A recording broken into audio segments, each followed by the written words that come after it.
Hi viewers, welcome back to ஆயுதம் அறிவோம். இன்னைக்கு நான் காணொலியில் இந்தியன் டிஃபென்ஸ் அப்டேட்டை பார்க்கலான்னு தான் நான் பிளான் பண்ணியிருந்தேன். ஆனால் அலாஸ்கா சம்மிட்லேயே இன்னும் பஞ்சாயத்து முடியாத காரணத்தினாலையும் இன்னும் பல பஞ்சாயத்து புதுசாக வந்துட்டு இருக்கிற காரணத்தினாலையும் இதை ஃபர்ஸ்ட் முடிச்சிடலாம் அப்படின்னு இன்னைக்கான காணொலியை நான் எடுத்திருக்கேன். புட்டின் அவர்கள் ட்ரம்ப்புக்கு வலிக்காமே அடி கொடுத்துருக்காரு அப்படின்னு தான் சொல்லணும். ரஷ்யாவின் பார்ட்னர்ஸ்னு சொல்லக்கூடிய இந்தியா, சைனா, பிரேசில் போன்ற நாடுகளுக்கு ட்ரம்ப் பற்றிய மிகப்பெரிய செய்தியை சொல்லாம சொல்லியிருக்கிறாரு புட்டின் அவர்கள் இந்த அலாஸ்கா சப்மிட்ல. அதுவும் சூட்சமமா சொல்லியிருக்கிறாரு அப்படின்னா உங்களால நம்ப முடியல ஃப்ரெண்ட்ஸ்.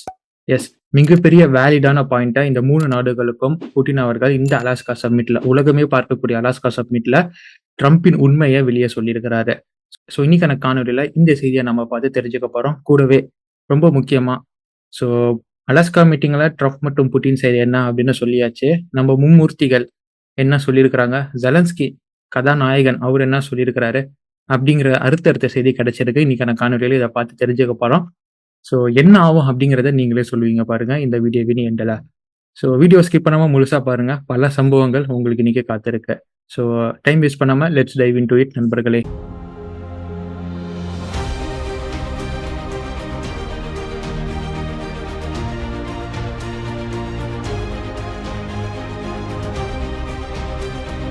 நீ அமெரிக்காவின் அதிபராகவே இருந்துட்டு போ, எனக்கு என்னுடைய பார்ட்னர்ஸ் தான் முக்கியம் அப்படிங்கிற மாதிரி அலாஸ்கா சப்மிட்ல ட்ரம்ப்பை சைட்ல பக்கத்துல நிப்பாட்டிக்கிட்டே வர்த்தகத்தை பத்தி பேசும்போது எந்த அளவுக்கு உயர்ந்திருக்கு அப்படின்னு அவர் பேசுறாரு. அதாவது போன ஆட்சியை காட்டிலும், பைடன் ஆட்சியை காட்டிலும் ட்ரம்ப் வந்த பிறகு அமெரிக்காவுடனான ரஷ்யாவின் வர்த்தகம் பல மடங்கு அதிகரிச்சிருக்கு. இது இன்னும் அதிகரிக்கும் அப்படின்னு நான் நம்புறேன். இது வரவேற்கக்கூடிய செய்தி அப்படின்னு ட்ரம்ப்பை பிரைஸ் பண்ணி சொல்றாரு. அதாவது ட்ரம்ப் வந்த பிறகுதான் ரஷ்யாவுடனான வர்த்தகம் அமெரிக்காவுக்கு அதிகரிச்சிருக்கு அப்படின்னு ஒன்னு சொல்றாரு. இது பாயிண்ட் 1. பாயிண்ட் 2 அப்படிங்கிறது தான் ரொம்ப முக்கியம். அதாவது போன ஆட்சியை காட்டிலும், பைடன் ஆட்சியை காட்டிலும் ட்ரம்ப் வந்த பிறகுதான் ரஷ்யாவிடம் இருந்து கூடுதலா 20% கேஸை அமெரிக்கா இம்போர்ட் பண்ணிக்கிறாங்க அவங்களுக்கு அப்படிங்கிற செய்தியை இப்ப வெளி உலகத்திற்கு போட்டு உடைச்சிருக்காரு புட்டின் அவர்கள்.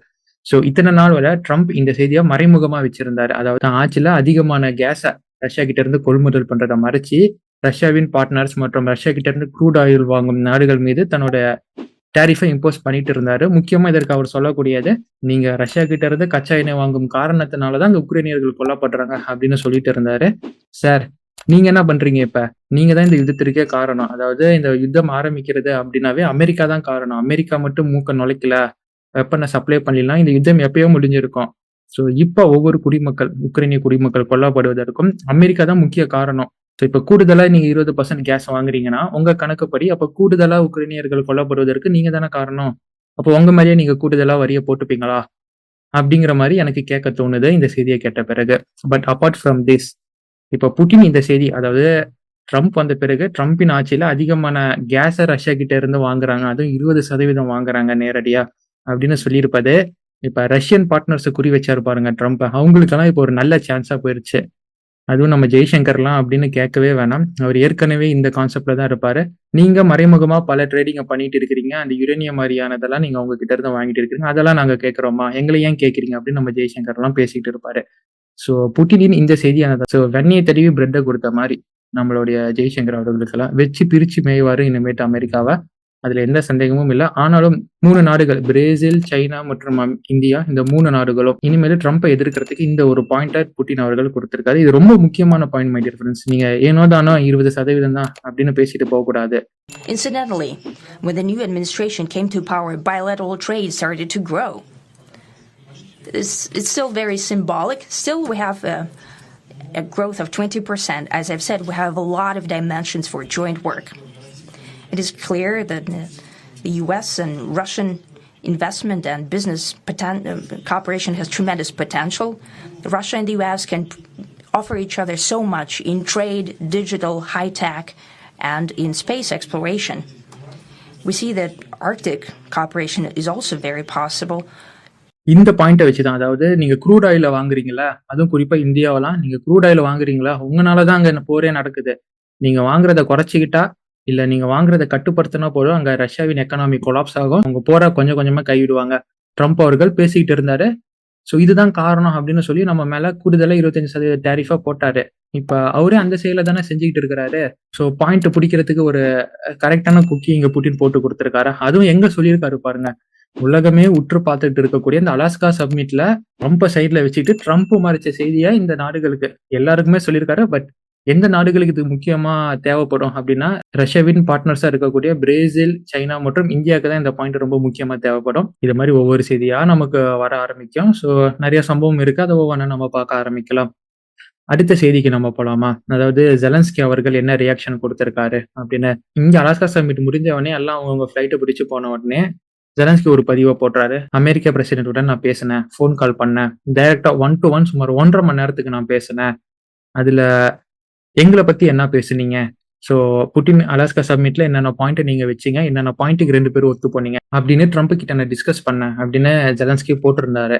என்னுடைய ஜிகிரி தோஸ்தான ஐரோப்பிய ஒன்றிய நாடுகளின் தலைவர்களையும் அந்த கால்ல ஆட் பண்ணிக்கிட்டாரு. கான்ஃபரன்ஸ் கால் போட்டு பேசணும் அப்படின்னும் இப்பதான் முக்கியமான பாயிண்ட்டுக்கு வராரு. அதாவது இந்த ட்ரம்ப் ப்ரொபோஸ் பண்ண அந்த ட்ரைலேட்ரல் மீட்டிங், புட்டின், ட்ரம்ப் மற்றும் ஜெலன்ஸ்கி உள்ளடக்கிய அந்த ட்ரைலேட்ரல் மீட்டிங்க்கு நான் ஒத்துக்கிறேன். அது ரொம்ப வரவேற்கக்கூடிய செய்தியா இருக்கு. ஸோ எங்களையும் உள்ள சேர்த்துக்கிட்டது ரொம்ப நன்றி. நான் கண்டிப்பா அந்த மீட்டிங்ல அட்டெண்ட் பண்றேன் அப்படின்னு ஜெலன்ஸ்கி அவர்கள் ட்ரம்ப் கிட்ட அந்த கால்ல சொல்லியிருப்பதாகவும், எங்க நாட்டை பத்தி முடிவு எடுக்கும்போது கண்டிப்பா ஐரோப்பிய ஒன்றியமும் ஊர்கா மாதிரி அந்த இடத்துல இருக்கணும். அவங்க இல்லாம நான் எந்த முடிவும் எடுக்க மாட்டேன் அப்படின்னும் அந்த கால்ல அவரு சொன்னதாக எக்ஸ் தளத்துல போட்டஸ டேக் பண்ணி அவர் இந்த செய்திய போட்டிருக்காரு.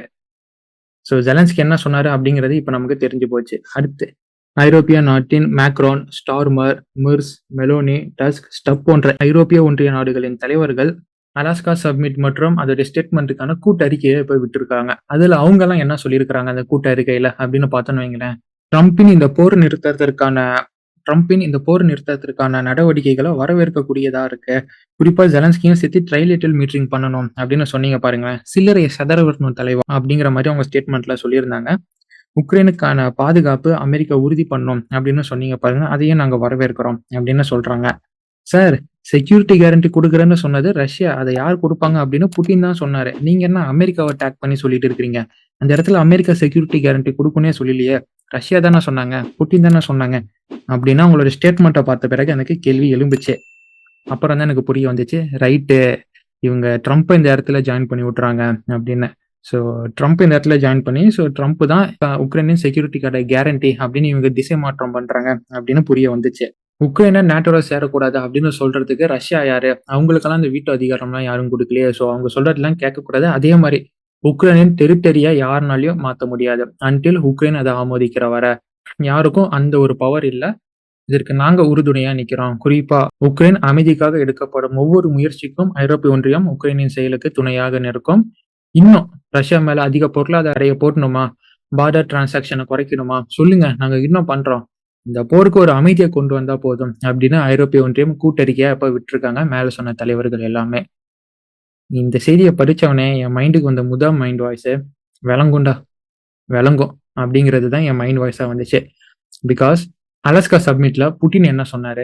யுஎஸ் மற்றும் ரஷ்யாவின் இந்த நெகோசியேஷன் ஆனது நல்லபடியா போயிட்டு இருக்கு. சிவபூஜையில கரட்டி புகுந்த மாதிரி ஐரோப்பிய ஒன்றியம் இதை கெடுக்கிற மாதிரி எதுவும் பண்ண வேணாம். நல்லா போயிட்டு இருக்கு, அப்படியே விடுங்க, நல்லா போகும் அப்படின்னு சொன்னாரு. ஆனா எதை பண்ண வேணாம்னு சொன்னாரோ அதை அழகா இப்ப பண்ண ஆரம்பிச்சிருக்காங்க ஐரோப்பிய ஒன்றியம் மற்றும் ஜெலன்ஸ்கி. இது ஹாட் டாபிக் என்ன தெரியுமா ஃப்ரெண்ட்ஸ்? இன்னைக்கு ஃபோன் கால்ல பேசின ஜெலன்ஸ்கி அவர்கள் வரும் திங்கட்கிழமை வாஷிங்டன் டிசில வச்சு ட்ரம்ப்பை சந்திச்சு பேச இருக்கிறாராம்.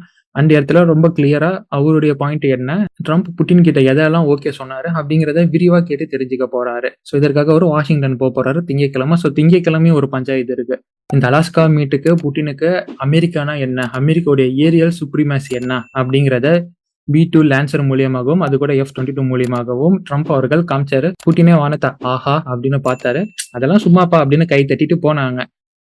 ஆனா பாருங்க, புட்டினை வழி அனுப்பி விட்டுறதுக்கும், அதாவது அலாஸ்கா சப்மிட் முடிஞ்சு 2 பேரும் அவங்களோட ஃபிளைட்ல அவங்களுடைய நாட்டுக்கு போவாங்களா, அப்படி புட்டின் அவர்கள் அவர் ஃபிளைட்ல ஏறி ரஷ்யாக்குள்ள போற வரைக்கும், ரஷ்யாவின் ஏர் ஸ்பேஸ்க்குள்ள போற வரைக்கும் ட்ரம்ப் அவருடைய F-22 மற்றும் F-35 எஸ்கார்ட் பண்ணி கொடுத்திருக்காரு. அதாவது சேஃபா உங்களை நான் உங்க டெரிட்டரிக்கு அமுச்சு விடுறேன்ப்பா, என்னைய நம்பி வந்தா உனக்கு எந்த பிரச்சனையும் வராம உன் நாட்டுக்குள்ளேயே நான் உன்னை அமுச்சு விடுறேன் அப்படிங்கிற மாதிரி ரஷ்யாவுக்குள்ள அந்த பிளேன் போற வரைக்கும் F-35 2 பக்கமும் எஸ்கார்ட் பண்ணிட்டு போயிருக்காமா. இது மூலியமா நான் தான்ப்பா உன்னை சேஃபா கூட்டிட்டு வந்து பத்திரமா உன்னை அமுச்சு விடுறேன் அப்படின்னு ட்ரம்ப் அவர்கள் கிளைம் பண்ணிக்கிறாரு.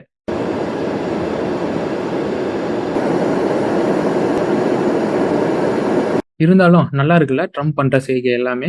ஸோ இன்னைக்கான காணொலியில இன்னைக்கான செய்திகளை பத்தி நீங்க என்ன நினைக்கிறீங்க? குறிப்பா கூடுதலா 20% கேஸை வாங்குறாங்க அப்படின்னு புட்டின் ஓப்பனா உடைச்ச செய்தியா இருக்கட்டும், இல்ல ஜெலன்ஸ்கி இந்த ட்ரைலேட்டரல் மீட்டிங்க நான் சம்மதிக்கிறேன் அப்படின்னு சொல்லி அந்த இடத்துல என்ன குண்ட போட போறாரு அப்படிங்கிறதா இருக்கட்டும், ஐரோப்பிய ஒன்றியம் இப்பவே போட்ட குண்டுகளை பத்தியும் நீங்க என்ன நினைக்கிறீங்க அப்படிங்கிறத கமெண்டா நீங்க கமெண்ட் பாக்ஸ்ல தெரிவிங்க. அண்ட் போன காணொலியில 100ல 70% அவங்க ட்ரம்ப் மற்றும் புட்டினுக்கு இடையே என்னென்ன பேசுனாங்க. ஸோ 30% ஏதோ ஹோல்டா இருக்கு அப்படிங்கிறதெல்லாம் நம்ம போன காணொலியில பார்த்திருந்தோம். அதை பார்க்காதவங்களுக்கு வீடியோவுடைய டிஸ்கிரிப்ஷன்ல அதோட லிங்க் கொடுக்குறேன். அதையும் பார்த்து என்ன சம்பவம் அப்படிங்கிறத தெரிஞ்சுக்கோங்க.